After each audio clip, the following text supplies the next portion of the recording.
E o Filho de Deus, Jesus Cristo, o Senhor, disse: Eu sou o caminho, a verdade e a vida. Ninguém vem ao Pai a não ser por mim. Portanto, ide por todo o mundo, ensinando e pregando o Evangelho a cada uma pessoa nas partes mais remotas da terra.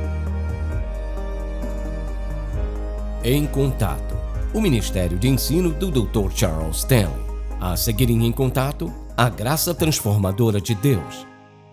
Deus diz que Ele nos predestinou para sermos conforme a imagem de seu Filho, que significa que a vontade final de Deus para cada um crente é ser conforme a imagem de seu Filho.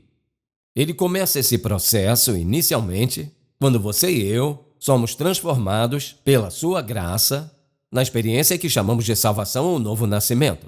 Esse é o começo dessa nossa conformação à imagem de Cristo. Então, pelo resto da nossa vida, somos movidos, direcionados e influenciados nessa direção. Há muitas coisas que influenciam nossa vida, influenciam as mudanças em nossa vida. Por exemplo, a hereditariedade. Pelos nossos pais, nossos avós, a maneira como crescemos. E então, é claro, ao nosso ambiente, o tipo de atmosfera em que crescemos. Então, ao treinamento que temos na escola e tudo mais. Então, é claro, as decisões que tomamos. Somos todos o composto de todas essas coisas e somos a soma total de tudo isso. Nossa herança e nosso ambiente, nosso treinamento e as decisões que tomamos. Mas a mais poderosa influência na vida do crente não é nenhuma dessas coisas. A influência mais poderosa na vida do crente é a graça de Deus, a transformadora graça de Deus. À medida em que vivemos, dia após dia, pela sua graça e na sua graça, nós podemos dizer com o apóstolo Paulo, pela graça de Deus, que eu sou o que sou. Quero que abra, por favor, em 1 Coríntios, capítulo 15, e o título dessa mensagem é a graça transformadora de Deus. Algo que aconteceu com cada um crente e Deus continua trabalhando em nossa vida. E em 1 Coríntios, capítulo 15, o apóstolo Paulo, ele é um bom exemplo, e eu gostaria de usá-lo como a ilustração de toda essa ideia, do poder de Deus para transformar a vida de uma pessoa, do que ela era, do que ela é e, é claro, do que nos tornaremos. Então, nesse capítulo 15, que é a sua mais completa exposição sobre do que se trata a ressurreição, ele começa logo falando sobre o que o Evangelho é e como Jesus Cristo apareceu a ele. No processo de falar sobre isso, ele diz no verso 9, Pois eu sou o menor dos apóstolos, que nem sou digno de ser chamado de apóstolo, porque persegui a igreja de Deus. Mas pela graça de Deus sou o que sou, e a sua graça para comigo não foi vã. Antes trabalhei muito mais do que todos eles, todavia não eu, mas a graça de Deus que está comigo. Então, seja eu ou sejam eles, assim pregamos e assim crestes. O apóstolo Paulo diz que a graça de Deus não foi dada a ele em vão, ou seja, ela não permaneceu estéril. Algo aconteceu como resultado da graça de Deus na vida do apóstolo Paulo. E o que aconteceu com ele, Deus deseja que aconteça com todos. Então, quero que olhemos para a vida dele como uma ilustração de todo esse princípio da graça transformadora de Deus que já aconteceu em sua vida, se você é um crente. E a primeira coisa que eu quero que note aqui é a graça transformadora de Deus transformou o apóstolo Paulo de um pecador para um santo. E quando ele diz nesta passagem, a sua graça para comigo não foi vã. Ouça, todo mundo que ouviu o Evangelho de Cristo e que rejeitou esse Evangelho, que rejeitou o amor de Deus, o perdão de Deus, a bondade de Deus, a generosidade de Deus, toda pessoa que rejeitou isso ao rejeitar seu filho, fez em essência com que a graça de Deus para com ela fosse em vão, ou seja, é vazia. Porque eles não aceitaram a Cristo, não aceitaram sua graça, eles não aceitaram seu perdão, não aceitaram sua bondade. Então, a expressão da graça de Deus para com essa pessoa resultou em se tornar vã, é vazia. Nada aconteceu como resultado disso. Mas Paulo diz, isso não aconteceu comigo. Ele diz, a graça de Deus, ele diz, para comigo não foi vã. Algo milagroso aconteceu. Quando essa transformação ocorreu, o que aconteceu foi, ele diz, eu passei das trevas para a luz. Eu passei da morte para a vida. Eu passei do curso deste mundo para o curso do reino. Ele diz, algo radicalmente mudou em minha vida, foi tão radical que ele disse, agora eu percebo que me tornei uma nova criação em Cristo Jesus qualquer um que tenha experimentado a graça de Deus na salvação é uma criação novinha em folha. Ele diz em 2 Pedro, tornamo-nos participantes de sua natureza divina. Percebe? A ideia de transformação quer dizer uma mudança de natureza, uma mudança de condição, uma mudança de caráter e pode ser, é claro, uma mudança de aparência. E preste atenção, só existe uma maneira de nos tornarmos aceitáveis aos olhos de Deus. Se as boas obras e ser bom e ser religioso o tornassem aceitável aos olhos de Deus, Paulo nunca teria escrito o que está prestes a escrever. Em Filipenses capítulo 3, ele está falando sobre o que ele costumava depender para ser aceito aos olhos de Deus. Então ele diz, ainda que, verso 4, ainda que eu mesmo pudesse ter confiança na carne, ou seja, ter confiança em Deus, que Deus o aceitaria com base em sua natureza pessoal, humana e suas boas obras. Ele diz, ainda que eu mesmo pudesse ter confiança na carne, se qualquer outro tiver em mente depositar confiança na carne, em suas boas obras, em sua boa natureza, ele diz, ainda que eu mesmo. Então ele fala como vivia, ele diz, foi circuncidado ao 8º dia, como um bom menino hebreu, da nação de Israel, da tribo de Benjamim, hebreu de hebreus, e quanto à lei, fariseu, não poderia ter chegado a uma posição mais alta em sua nação. Quanto ao zelo, perseguidor da igreja, quanto à justiça que há na lei, ou seja, tentando cumprir a lei, irrepreensível. Mas o que para mim era lucro, passei a considerar agora como perda por causa de Cristo. Ele diz, todas essas coisas das quais eu dependia. Quero dizer isso novamente, não sei como dizer de uma forma mais forte, preste atenção. Se você está dependendo de qualquer coisa sobre quão bom você é, de quanto você oferta, que belo cidadão você é, que belo marido, que bela esposa, que bom pai ou mãe, que bom filho. Se você está dependendo de uma única coisa sequer em toda a sua vida, o que seja, se está dependendo de qualquer coisa para ser aceito aos olhos de Deus, exceto a graça de Deus, meu amigo, não pode acontecer, não vai acontecer. Uma das razões porque o apóstolo Paulo disse, a única coisa de que tenho que me gloriar é a cruz de Jesus Cristo. Porque Paulo entendeu que não existe aceitação aos olhos de Deus além da morte de Cristo na cruz. Jesus pagou toda a nossa dívida de pecado. Ele não escolheu salvar você e eu porque viu em nós algo que fosse digno de ser salvo. Ele não olhou para sua vida no futuro e disse, eu gosto dele, eu gosto dela. Ele será um bom sujeito e ela será uma boa serva e assim eu escolho eles. A única maneira de qualquer um de nós se tornar aceitável aos olhos de Deus é se aceitarmos pela fé a morte de seu filho no Calvário como pagamento integral pelos nossos pecados. Quando recebemos seu filho, nós o temos. E fazer de outra forma é basear a nossa aceitação em algo dentro de nós. Não pode acontecer, não vai acontecer, nunca aconteceu, não vai acontecer, é absolutamente impossível acontecer. Quando penso em milhões e milhões de pessoas que, de forma ignorante, mas genuína, creem que elas serão aceitas aos olhos de Deus, baseadas em quão boas elas são, vou te dizer algo, amigo. Entristece o meu coração pensar que você vai viver toda a sua vida e morrerá na ignorância e na cegueira, tendo sido enganado por Satanás e pela falsa doutrina que lhe foi ensinada de que você será aceito aos olhos de Deus porque você é bom. Se alguma ilustração disso, seja qual for, aqui está na vida do apóstolo Paulo. Porque ele diz, todas essas coisas que ele considerava em Filipenses, aquelas coisas que ele considerava valiosas e que o fariam ser aceito aos olhos de Deus, ele diz que teve uma experiência em que ele percebeu que isso nunca seria possível. Por isso que este homem, que era o pior inimigo da Igreja de Jesus Cristo em seus dias, tornou-se seu maior promotor, seu maior recurso, seu maior instrutor, seu maior mestre, seu maior motivador, sua maior inspiração. O homem que era o pior inimigo tornou-se seu melhor amigo. Vou te fazer uma pergunta. Eis um terrível erro que as pessoas cometem. Ouça-me com muita atenção. Muitas pessoas dizem, bem, eu seria salvo, mas há algumas coisas na vida que preciso consertar. Deus não me aceitaria do jeito que estou.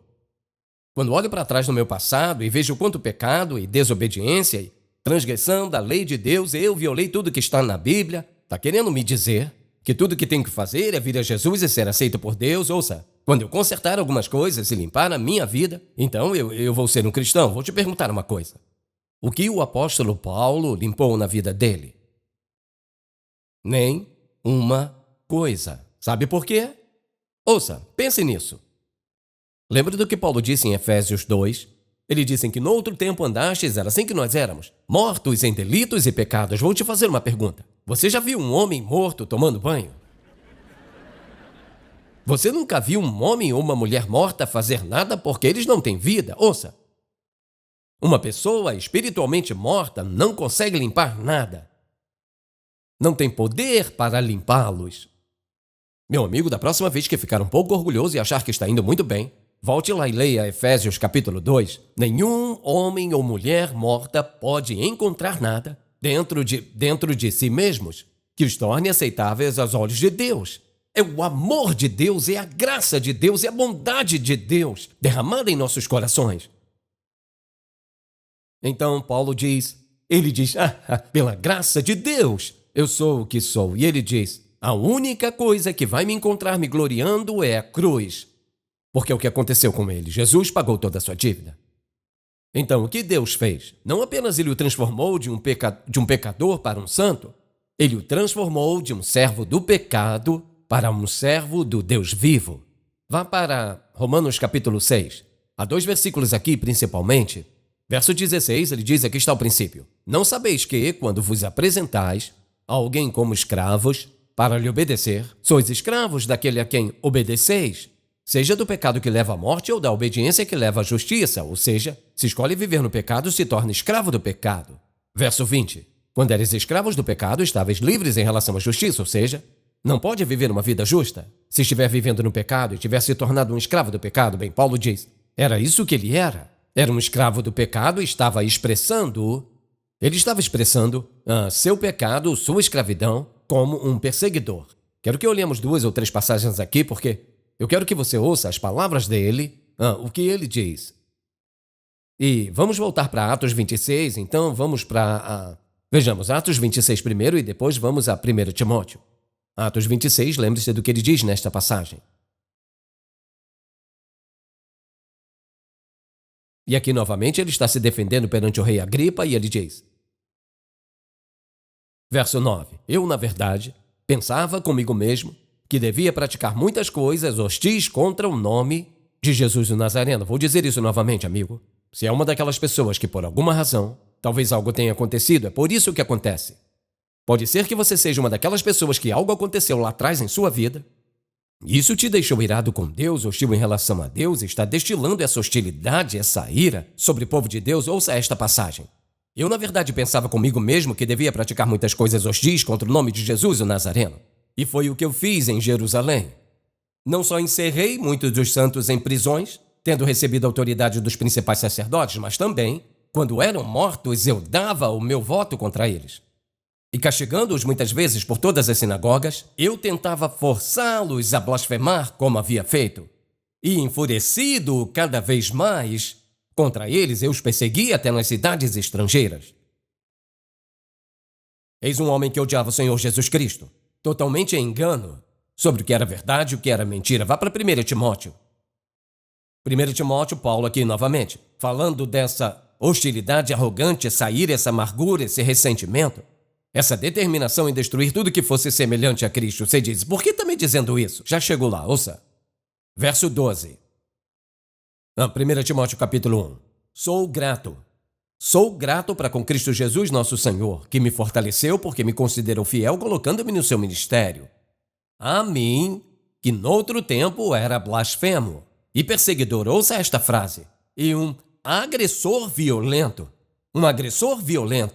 mas alcancei misericórdia porque fiz ignorantemente na incredulidade. E a graça de nosso Senhor superabundou com a fé e o amor que há em Cristo Jesus. Fiel é a palavra e digna de toda aceitação, que Cristo Jesus veio ao mundo para salvar os pecadores, dos quais eu sou o principal. Veja isso. Amo isso. Mas por esta causa, mesmo ele sendo tão perverso, mas por esta causa alcancei misericórdia, para que, em mim, que sou o principal dos pecadores, Cristo Jesus demonstrasse a sua perfeita paciência. Veja isso. Ele diz, Deus o salvou como uma demonstração da perfeita paciência de Deus, para servir de exemplo aos que haviam de crer nele para a vida eterna. Paulo disse, uma das razões que ele estava convencido de que Deus o salvou foi esta, preste muita atenção, porque estava dizendo, quero que o mundo saiba, se eu puder salvar isso, se eu posso salvá-lo, Se eu posso vir do nada, por assim dizer, derrubá-lo, cegá-lo e transformá-lo, quem está vivo? Quem não pode ser transformado pela graça de Deus? Quem não pode ser perdoado? Quem não pode ser redimido, reconciliado, justificado? Quem entre nós não pode ter a sua vida absolutamente, totalmente mudada pela graça de Deus? Paulo disse: aqui está a paciência de Deus em perfeição. O que isso significa? Que ela está completa. Ele esperou, esperou, esperou e esperou. E esperou, esperou, esperou, esperou. E aqui estava ele no seu caminho, depois de assassinar e prender, espancar, tentar fazer com que esses cristãos blasfemassem. Chegou o momento quando a paciência de Deus esgotou e bang, foi isso. Agora, isso que eu quero dizer. Graça é a benevolência e a bondade de Deus para conosco, sem levar em conta nosso mérito, sem levar em conta nossa dignidade, apesar de tudo que merecemos.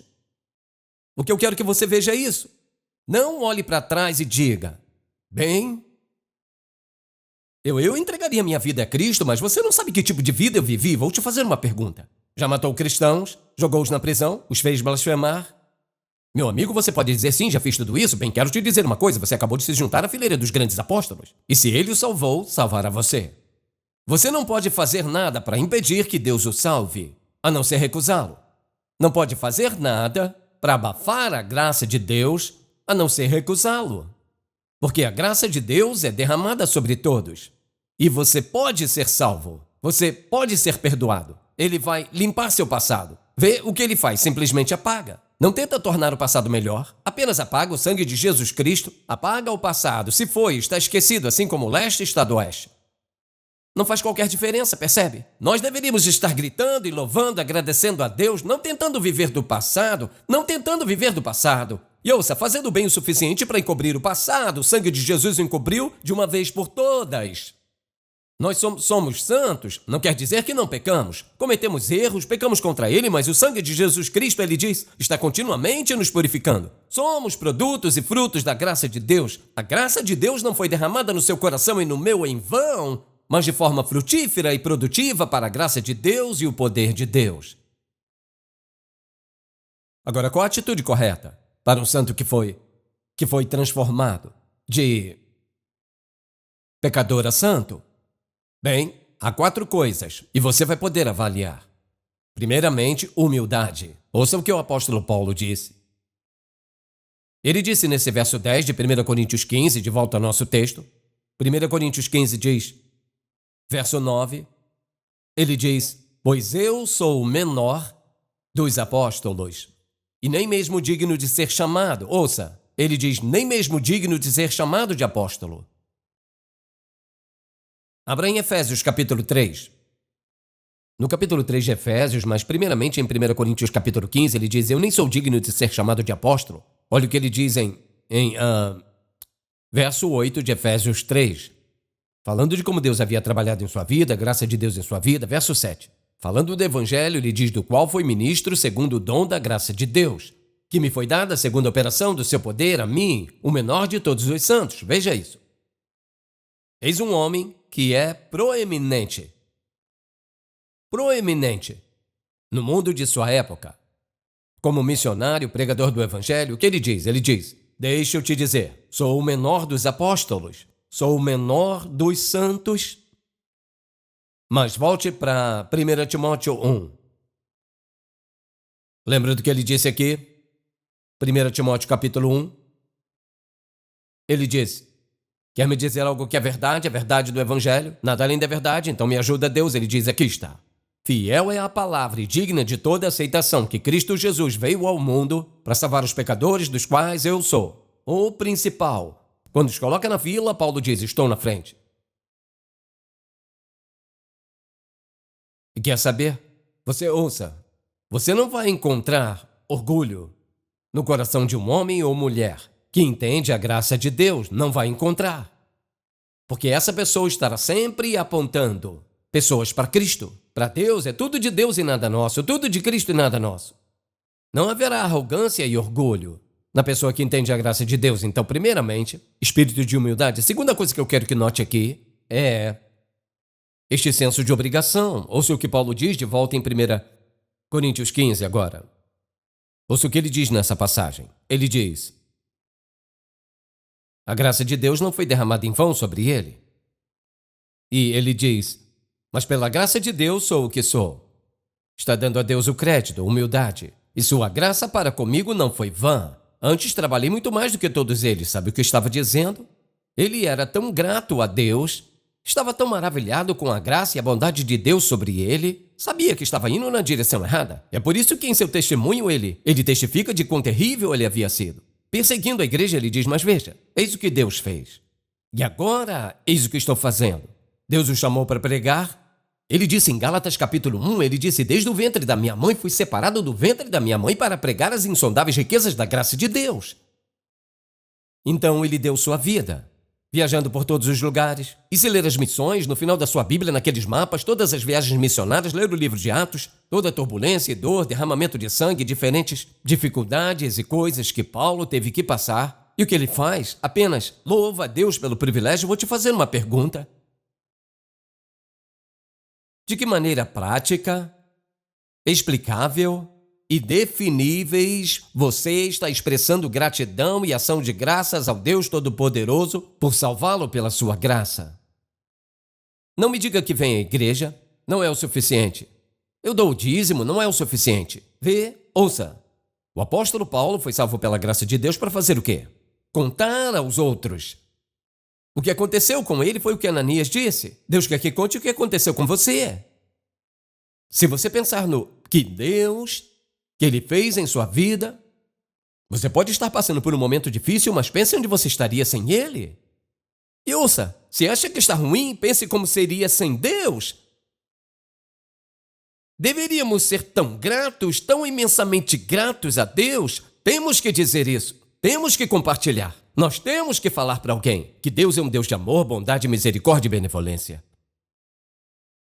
Saí de uma conferência ontem, saí do hotel para pegar meu carro e um homem estava lá com o seu grande chapéu preto, todo vestido com o tipo de uniforme que eles usam e ele disse, Dr. Stanley, ele disse, eu era membro da sua igreja. Que bom, perguntei, o que está fazendo agora? Ele disse, sou diretor de jovens, trabalho com jovens aqui no hotel, lá fora, meio que na hospitalidade. E me diga como você está indo. Ele disse, bem, um dia você estava pregando e disse, se está sentado aqui e não está servindo a Deus e sua vida não é útil, está vivendo em pecado. Ele disse, isso foi um grande impacto. E disse, tomei uma decisão naquela manhã, que ia servir a Deus de alguma forma, comecei a pedir a Deus que me mostrasse o que fazer, agora trabalho com jovens. Eu falo muito isso. Até quando? Até que todos e cada um de vocês se levante e vá trabalhar para Deus, fazendo algo para o reino. Ouça, você tem uma mensagem para levar. Não pode guardar o amor de Deus para si. Quando há um mundo inteiro sofrendo, morrendo em agonia, tristeza, frustração, ira, hostilidade, amargura, ressentimento, desapontamento, desilusão, depressão, desespero, e você tem a resposta. Percebe? Se eu entender a graça de Deus, vai haver um senso de humildade em mim. Em segundo lugar, haverá um senso de obrigação. Terceiro, haverá um senso de dependência. Veja isso. De volta ao capítulo 15, ele diz, mas pela graça de Deus sou o que sou, e sua graça para comigo não foi vã. Antes trabalhei muito mais do que todos eles. Todavia não eu, mas a graça de Deus que está comigo, Paulo disse. Não fui eu. E quantas vezes Paulo diz, não eu, mas Cristo que vive em mim, ele diz, não trabalhei com meu próprio esforço. Ele disse, ouça isso, a mesma graça, bondade, amor e poder de Deus que fez a transformação da nossa experiência de pecador a santo, é a mesma graça, amor e poder de Deus que está em ação na sua vida e na minha todos os dias. Ou seja, não temos que depender de nós mesmos, nossa própria sabedoria, habilidades e forças. É só Cristo, ouça, o Cristo ressurreto, é por isso que Paulo disse, acima de tudo, o que quero saber, eis o que quero saber. Eu quero experimentar o poder da ressurreição de Jesus. Ele disse, quero experimentar na minha vida diária o mesmo poder que ressuscitou Jesus dos mortos. E ele disse, esse poder é a graça de Deus trabalhando em mim e através de mim. O espírito de humildade, espírito de obrigação motivado pelo amor, por ação de graças e gratidão a Deus. O espírito de absoluta e total dependência de Deus. E o último é um espírito de absoluta confiança, veja isso. Versos 6 e 7 de 2 Timóteo, capítulo 4. Eu já estou sendo derramado como oferta de libação. E o tempo da minha partida é chegado. Combati o bom combate, terminei a corrida, guardei a fé. No futuro, em algum lugar ou momento, me está guardada a coroa da justiça, a qual o Senhor, o justo juiz, me dará naquele dia. E não somente a mim, mas também a todos que amarem a sua vinda. Que incrível exemplo do poder transformador, da graça de Deus, de que ele pôde pegar um homem que era hostil, irado, amargo, assassino, oposto a Cristo, e transformá-lo no maior missionário que o mundo já conheceu. E um homem que entendeu a graça de Deus como nenhum outro entendeu. E que entregou a si mesmo absolutamente sem qualquer reserva a proclamação do Evangelho de Cristo. Vou te fazer a última pergunta. Ao pensar em tudo de bom que Deus fez por você e tudo que Ele é em você hoje, então pense no que você está fazendo para o seu reino. Além da salvação, será que a graça de Deus foi derramada em sua vida em vão? A tem guardado para si mesmo? Ou alguma coisa queimando dentro de você que não o deixa ficar calado sobre a oferta universal da graça de Deus? Se você foi abençoado pelo programa de hoje, por favor, visite-nos em intouch.org. A paz de Deus é tranquilidade e quietude da alma. É a garantia de que não importa o que esteja acontecendo ao nosso redor, tudo está seguro. A paz não é determinada pelas circunstâncias, nem é uma questão de acaso, é uma questão de escolha. Em um mundo cheio de ruídos e incerteza, você pode descobrir uma paz que não pode ser abalada. Obtenha seu novo livreto gratuito Peaceful and Still, um guia para vivenciar o descanso de Deus em uma era ansiosa. Você já parou para pensar no que um retrato de você revelaria? O que você acha que Deus vê quando Ele olha para você? Nós nos vemos como uma obra inacabada. Quando Deus olha para você, Ele vê quem você pode se tornar. O que Ele vê é uma pessoa de valor, uma pessoa de dignidade e uma pessoa de grande promessa. Não subestime quem você é. Nós somos obra de suas mãos, criados em Cristo Jesus para boas obras, obras de suas mãos, uma obra-prima, algo de notável significado.